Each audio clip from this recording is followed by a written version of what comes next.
this pageant, you go over. What's good, my man in society? It is your host with the most, Shadow Look, back at you with another video. Make sure you guys like, comment, and subscribe to the channel. It's absolutely free. That is how you help my channel get into the algorithm. I highly appreciate you going to do it.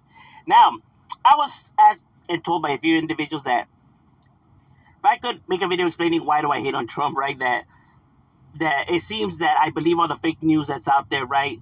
That I believe all the left side of the stories, right? And, you know, to think for myself and, you know, to don't, you know, believe the fake news. But I don't base my opinions on fake news or, you know, all that. I base my opinions on, you know, the individual himself, right? Hearing how the individual, you know, behaves, what he says, how he interacts, and all of that, right? That's where I get, you know, my idea of this individual.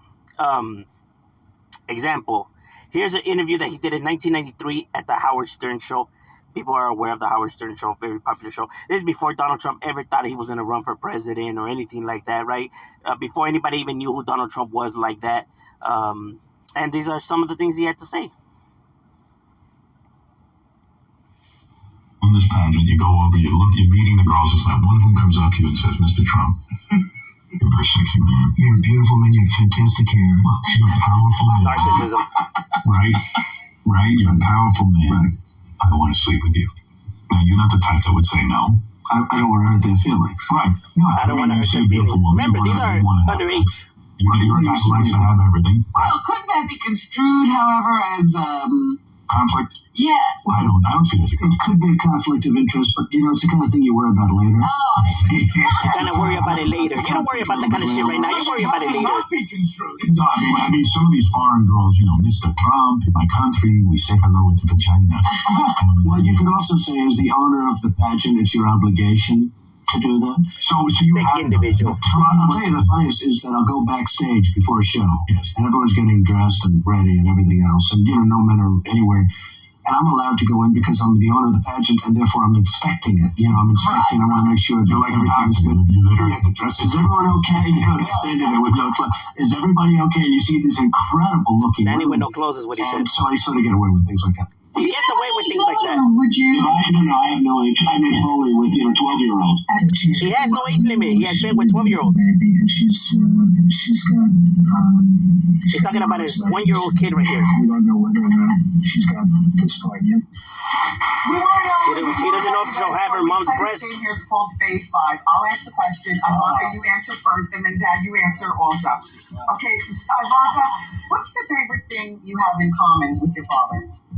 Either real estate or golf. Donald, with your daughter? Well, I was going to say sex, but I can't relate that. On this pageant, you go over, you're meeting the girls. It's like one of them comes up to you and says, Mr. Trump, you're a very sexy man. You're a beautiful man. So that in itself is just some clips of some of the things he has said, and you know how he thinks that it's okay and there's nothing wrong with it, right? What does he have in common with his daughter? You know, sex? I mean, that's strange, bro. Well, his daughter's right there. I mean, she was right there like, oh yeah, golf, real estate, you know, like decent answers, right? You know, giving her, you know, honest opinion. This fool over here thinking about sex and shit. Same way what he asked about, you know, when they was asked about his 1-year-old child, right? Said that he has his mom's legs. He doesn't know if he'll have her mom's breasts. What kind of shit is that to say about your daughter, bro? Your 1-year-old kid. Oh, I don't have an age limit. I haven't even done it with 12-year-olds. Well, he said encounters, but I don't know. You take whatever you want out of that. Right? And how he said he'll go backstage and he gets away with stuff like that, you know, walking into the dressing room when the girls in the pageant are, you know, changing, and he gets away with stuff like that because he's the owner. And remember, this is before he ran for president. So when people are saying that his name's on the Epstein list, yes, I believe that his name's on there. And I believe, well, it's been confirmed, right? But yes, I believe that he was involved in sick shit, bro. Going based off not what people are saying about him, but his own fucking words.